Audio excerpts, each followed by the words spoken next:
मेरे प्यारे देशवासियों, माझ्या प्रिय देशवासियांनो नमस्कार। नमस्कार. जब मैं मन की बात करता तुमच्याशी मन की बात करत असताना ऐसा लगता असं वाटतं की मी जणू आपल्यात आपल्या कुटुंबातला एक सदस्य म्हणून उपस्थित आहे. हमारी छोटी छोटी आपल्या लहान सहान गोष्टी ज्या एकमेकांना काहीतरी शिकवून जातात, जीवन के जीवनातले आंबट गोड अनुभव जे आयुष्य भरभरून जगण्याची प्रेरणा बनतात. बस यही तो बस हीच तर आहे मन की बात. आज आज 2021 2021 या वर्षातल्या जानेवारीचा अखेरचा दिवस आहे. मेरी तरह ये सोच रहे माझ्याप्रमाणे आपणही असाच विचार करत आहात का की आताच तर काही दिवसांपूर्वी 2021 वर्ष सुरू झालं होतं? असं वाटतच नाही पूरा महीना की पूर्ण जानेवारी महिना उलटला आहे. समय की गति काळाची गती को तो कहते यालाच तर म्हणतात. कुछ दिन पहले की ही तो बात या सगळ्या अगदी काल परवाच्या घटना वाटतात, जेव्हा आपण एकमेकांना शुभेच्छा देत होतो. फिर हमने लोहड़ी नंतर आम्ही लोहडी सण साजरा केला, मकर संक्रांत साजरी केली, बिहू पोंगल, बिहू हे सण साजरे केले. अलग अलग हिस्सों में त्योहार देशाच्या वेगवेगळ्या भागांमध्ये सणांची अगदी धामधूम होती. सुभाष चंद्र बोस 23 जानेवारीला आपण नेताजी सुभाषचंद्र बोस यांची जयंती पराक्रम दिवस म्हणून साजरी केली आणि 26 जानेवारीला प्रजासत्ताक दिनी शानदार संचलनही पाहिलं. राष्ट्रपति जी द्वारा राष्ट्रपती महोदयांनी संसदेच्या संयुक्त अधिवेशनाला संबोधित केल्यावर अर्थसंकल्पीय अधिवेशनही सुरू झालं आहे. हे सर्व सुरू असतानाच और कार्य आणखी एक गोष्ट झाली जिसका हम सब ज्याची आपणा सर्वांनाच प्रतीक्षा असते, आणि ती म्हणजे पद्म पुरस्कारांची घोषणा. राष्ट्र ने देशानं असामान्य काम करणाऱ्या लोकांचा, त्यांची कामगिरी आणि मानवतेप्रती त्यांनी दिलेल्या योगदानाबद्दल योगदान के लिए सम्मान गौरव केला.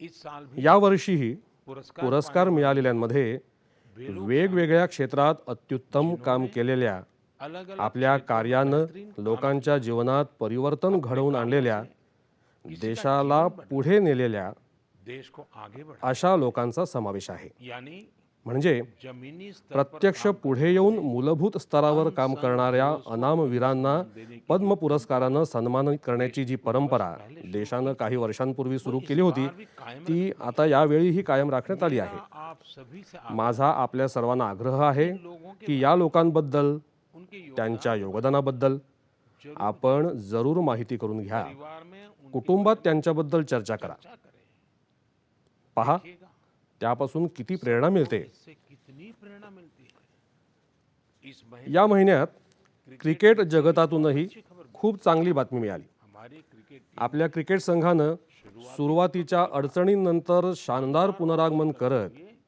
ऑस्ट्रेलिया विरुद्धची कसोटी मालिका जिंकली. हमारे खिलाड़ियों का आपल्या खेळाडूंची कठोर मेहनत आणि संघभावना प्रेरणादायक आहे. इन सब के बीच हे सर्व होत असताना दिल्ली में दिल्लीत 26 जानेवारीला को तिरंग्याचा अपमान झालेला पाहून देश अत्यंत व्यथितही झाला. हमें आपल्याला आने वाले येणारा काळ हा नवीन आशा आणि नाविन्यानं भरून टाकायचा आहे. हमने पिछले गेल्या वर्षी आपण असामान्य संयम आणि धाडसाचं प्रदर्शन घडवलं. साल भी हमें यावर्षीही आपल्याला कठोर मेहनत घेऊन आपल्या संकल्पांची पूर्तता करायची आहे. अपने देश को आपल्या देशाला आणखी वेगानं पुढे न्यायचं आहे. मेरे प्यारे देश माझ्या प्रिय देशवासियांनो, साल की शुरुआत या वर्षीच्या सुरुवातीलाच कोरोना के कोरोनाच्या विरोधातल्या आपल्या लढ्याला जवळपास 1 वर्ष पूर्ण झालं आहे. जैसे कोरोना ज्याप्रमाणे कोरोनाच्या विरोधातली आपली लढाई एक उदाहरण म्हणून समोर आली, कारण बनी तसंच ऐसे ही आता आपला लसीकरणाचा कार्यक्रमही जगात एक उदाहरण ठरत आहे. आज भारत आज भारत जगातला सर्वात मोठा लसीकरण कार्यक्रम राबवत आहे. आप जानते हैं आपल्याला माहित आहे, और भी ज्यादा यापेक्षा जास्त अभिमानाची गोष्ट आणखी कोणती आहे? सबसे बड़े आपण सर्वात मोठ्या लसीकरण कार्यक्रमाबरोबरच आपल्या नागरिकांचं जगात सर्वाधिक वेगानं लसीकरण करत आहोत. कर रहे हैं. सिर्फ 15 केवळ 15 दिवसांमध्ये भारतानं आपल्या 30 लाखांहून जास्त कोरोना योद्ध्यांचं लसीकरण केलं आहे. कर चुका है. तर दुसरीकडे जैसे अमेरिकेसारख्या समृद्ध देशात या कामासाठी 18, 18 दिन लगे तर ब्रिटनला तब्बल 36 दिवस लागले होते.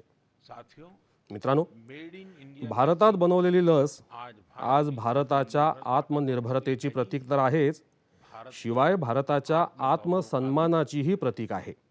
नमो ऐप नमो ॲपवर यूपी से उत्तर प्रदेशातले भाई हिमांशू यादव यांनी लिहिलं आहे कि मेरी की मेड इन इंडिया लसीमुळे मनात एक प्रकारचा आत्मविश्वास निर्माण झाला आहे. मदुरई से मदुराईहून कीर्ति जी कीर्तिजी यांनी लिहिलं आहे कि उनके की त्यांचे अनेक परदेशी मित्र उनको त्यांना संदेश पाठवून भारताचे आभार मानत आहेत.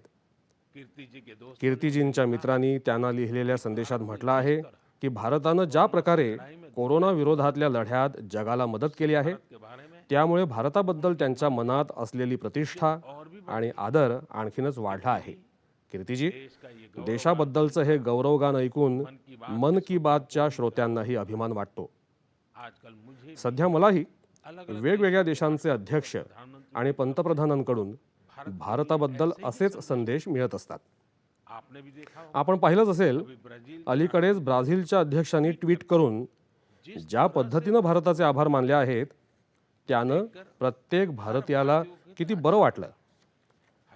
हजारो किलोमीटर दूर जगातल्या प्रत्येक कानाकोपऱ्यात वास्तव्य करणाऱ्या लोकांना रामायण के रामायणातल्या त्या प्रसंगाची इतकी सखोल माहिती आहे, त्यांच्या मनावर इतका खोल प्रभाव आहे. ये हेच आमच्या संस्कृतीचं वैशिष्ट्य आहे. साथियों मित्रांनो, इस वैक्सीनेशन या लसीकरण कार्यक्रमात आपण आणखी एका गोष्टीवर नक्कीच लक्ष दिलं असेल. संकट के समय संकटाच्या घडीला भारत आज जगाची सेवा करू शकतोय क्योंकि कारण भारत भारत आज औषधं आणि लसीच्या बाबतीत सक्षम आहे, स्वावलंबी आहे.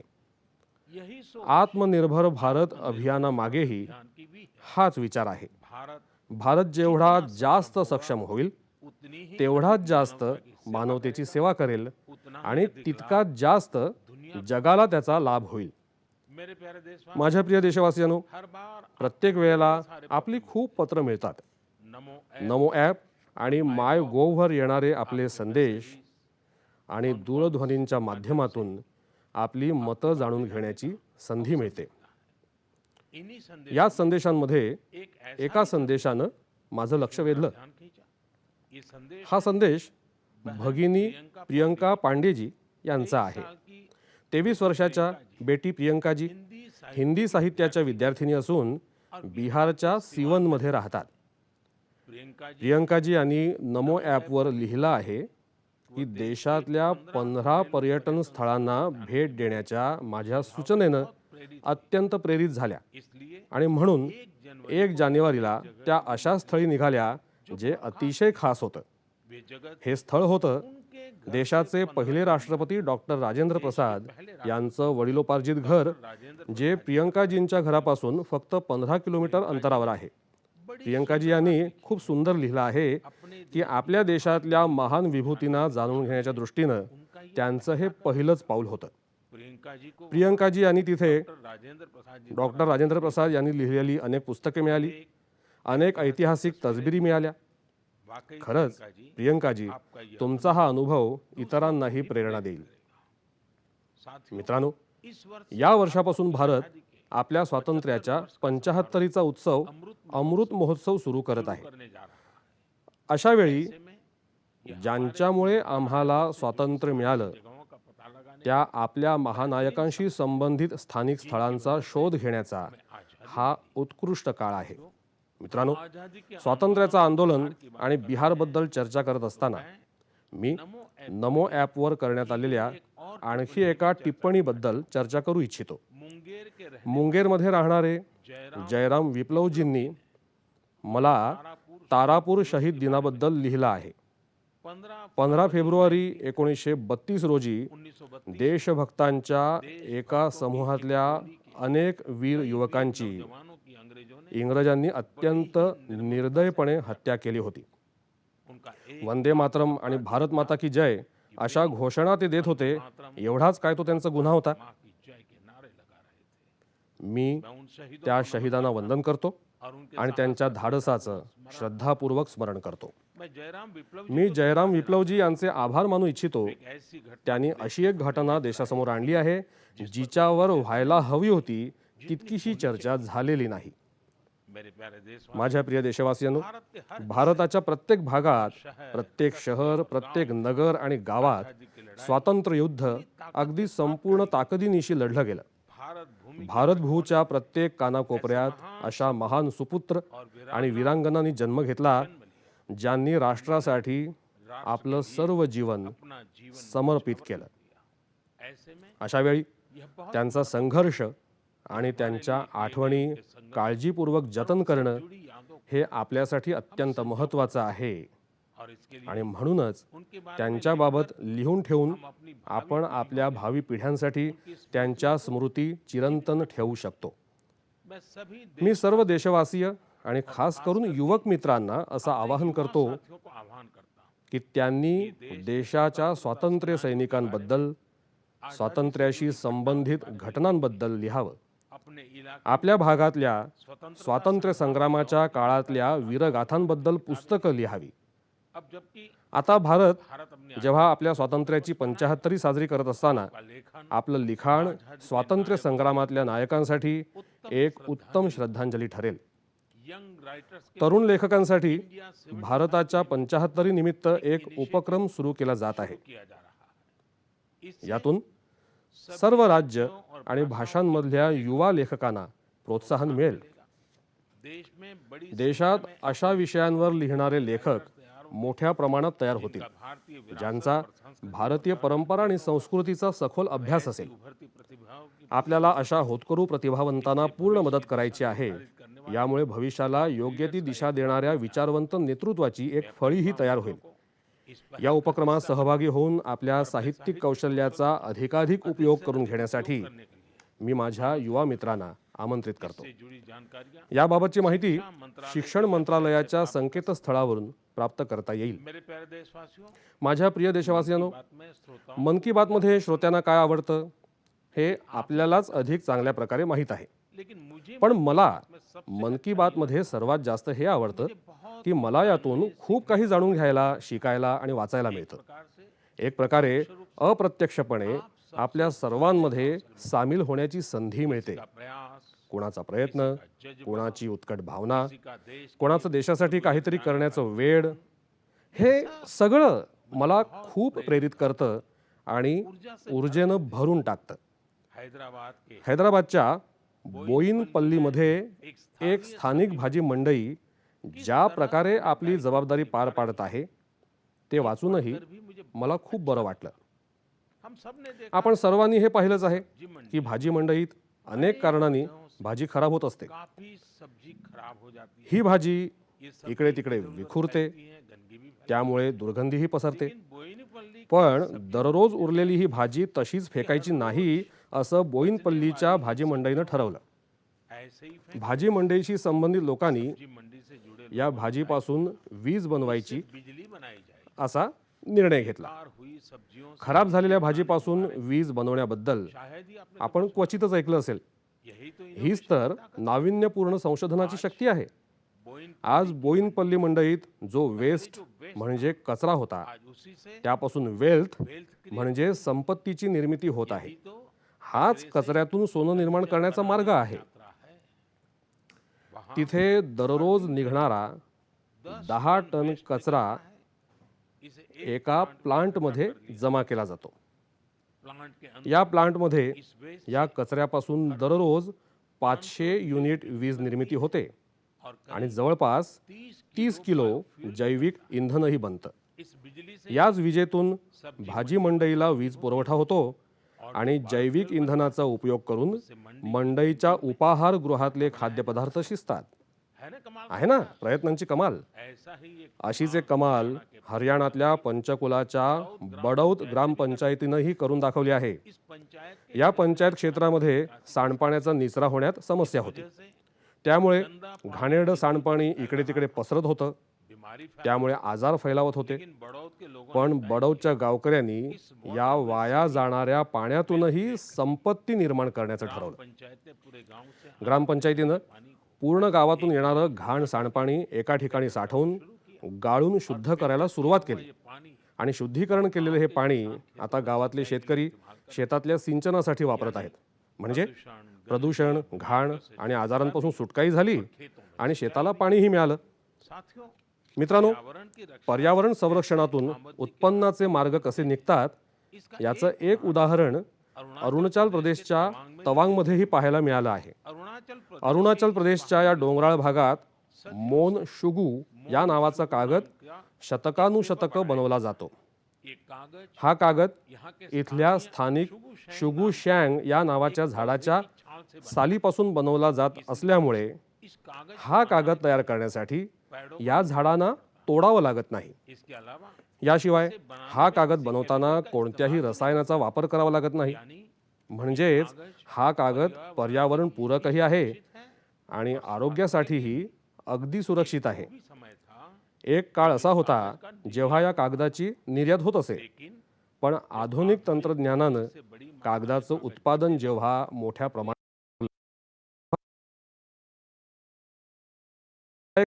कार्यकर्ता यांनी या कलेला पुनरुज्जीवित करण्याचा प्रयत्न केला आहे. त्यामुळे इथल्या आदिवासी बंधू भगिनींना रोजगारही मिळत आहे. मी केरळची आणखी एक बातमी पाहिली आहे जी आपल्या सर्वांना आपल्या जबाबदारीची जाणीव करून देते. केरळच्या कोट्टायममध्ये एक वृद्ध दिव्यांग नागरिक आहेत, NS राजप्पन साहेब. राजप्पनजी चालू शकत नाहीत, पण त्यामुळे स्वच्छतेप्रती असलेल्या त्यांच्या समर्पणात काहीही फरक पडलेला नाही. गेल्या अनेक वर्षांपासून ते वेंबनाड तलावात जातात आणि तलावात फेकण्यात आलेल्या प्लास्टिकच्या बाटल्या घेऊन येतात. लक्षात घ्या, राजप्पनजी यांची उच्च कोटीचे आहेत. आपल्यालाही राजप्पनजी यांच्यापासून प्रेरणा घेऊन स्वच्छतेसाठी जिथे जिथे शक्य असेल तिथे आपलं योगदान दिलं पाहिजे.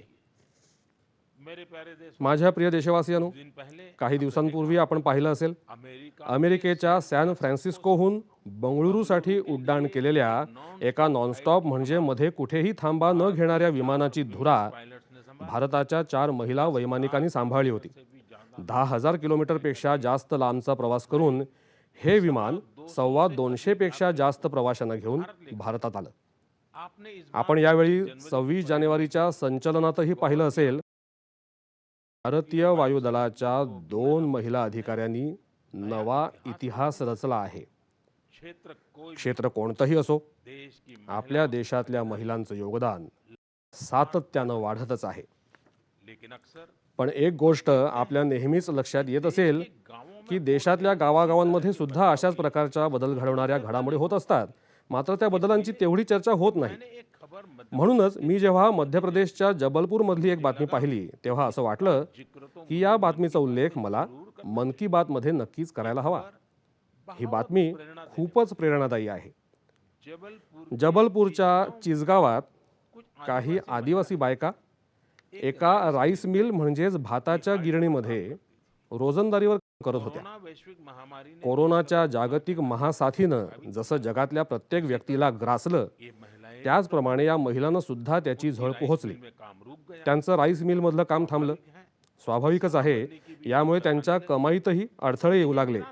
पण त्यामुळे त्या निराश झाले नाहीत, त्यांनी हार मानली नाही. सगळ्या जणी एकत्र मिळून स्वतःची राईस मिल सुरू करूया असं त्यांनी ठरवलं. त्या ज्या मिलमध्ये आधी काम करत होत्या त्या मालकालाही आपली यंत्रसामुग्री विकायचीच होती. या महिलांपैकी मीना रहांगडळेजींनी सर्व महिलांना एकत्र आणून स्वयंसहायता गट तयार केला आणि सर्वजणींनी आपल्या आजवरच्या बचतीतून पैसे गोळा केले. जेवढे पैसे कमी पडले त्यासाठी आजीविका मिशन योजनेतून कर्ज घेतलं. आणि आता पहा, या आदिवासी भगिनींनी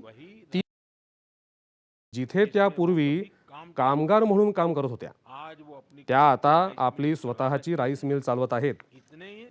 या इतक्या दिवसात या मिल मधून त्यांनी सुमारे 3 लाख रुपयांचा नफा सुद्धा कमावला आहे. या नफ्यातून मीनाजी आणि त्यांच्या सहकारी महिला सर्वात आधी बँक कर्ज चुकवून नंतर आपला व्यापार आणखी वाढवण्याची तयारी सुद्धा करत आहेत. कोरोनानं जी परिस्थिती निर्माण केली त्याचा सामना करण्यासाठी देशाच्या कानाकोपऱ्यातून अशी विलक्षण कामं झाली आहेत.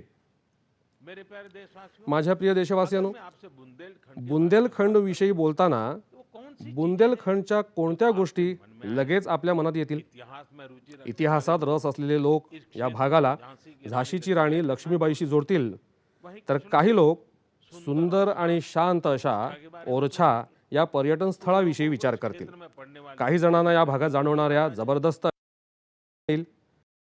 दिनों सध्या इथे काही वेगळंच होत आहे, काफी जे खूप उत्स्पर्धक आहे आणि याविषयी आपल्याला नक्कीच जाणून घ्यायला हवं.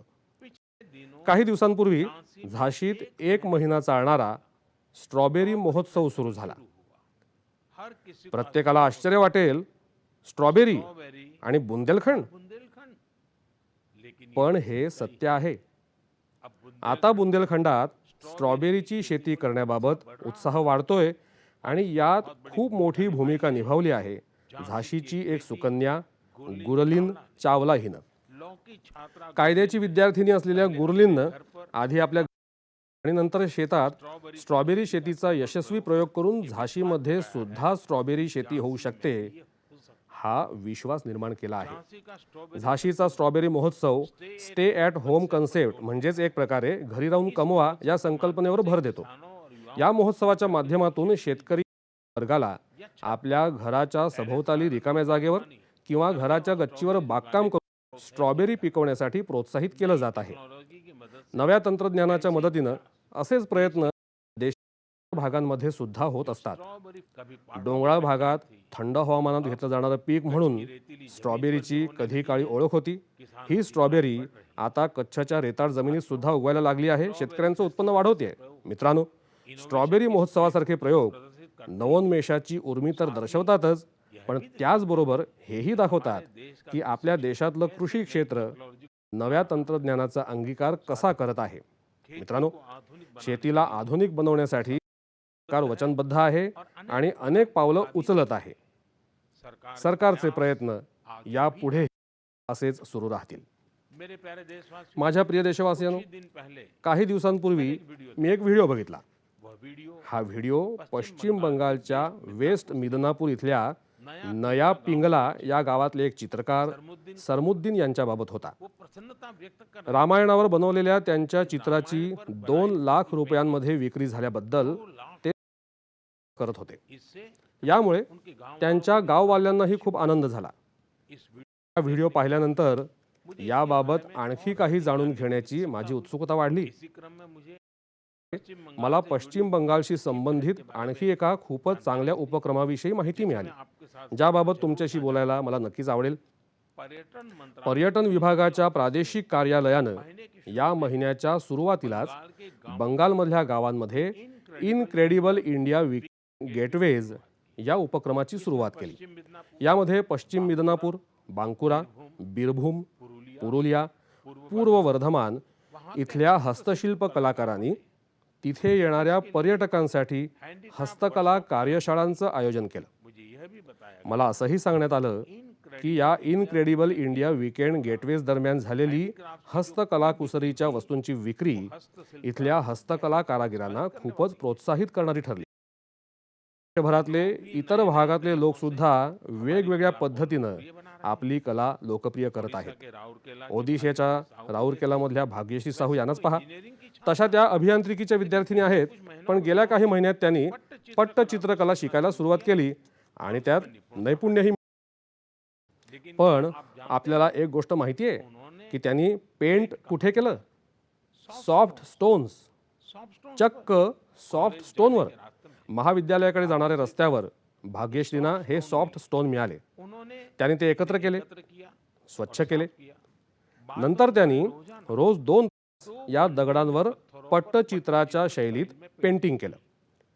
या दगडांवर चित्र रंगवून त्यांनी ते दगड आपल्या सुरुवात केली. लॉकडाऊनच्या काळात त्यांनी बाटल्यांवर सुद्धा पेंटिंग करायला सुरुवात केली. आता शिकवण्यासाठी कार्यशाळा सुद्धा आयोजित करत आहेत.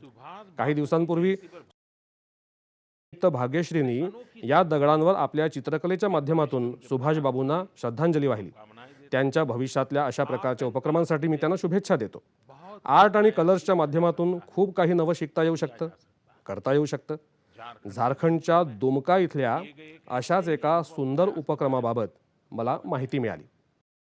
इथल्या माध्यमिक शाळेच्या एका मुख्याध्यापकांनी मुलांना शिकवण्यासाठी गावातल्या सगळ्या भिंतीच अक्षरांनी रंगवल्या, सोबत वेगवेगळ्या प्रकारची चित्रही रंगवली। त्यामुळे गावातल्या मुलांना शिक्षणाच्या दृष्टीनं मदत मिळत आहे। मी असे राबवणाऱ्या सर्व लोकांचं अभिनंदन करतो। प्रिय देशवासियांनो, भारतापासून हजारो किलोमीटर दूर अनेक महासागर बेटांनी चिली नावाचा एक देश आहे। भारतातून चिलीला पोहोचण्यासाठी खूप वेळ लागतो, मात्र भारतीय संस्कृतीचा सुगंध तिथे खूप आधीपासूनच पसरलेला आहे। आणखी एक विशेष गोष्ट,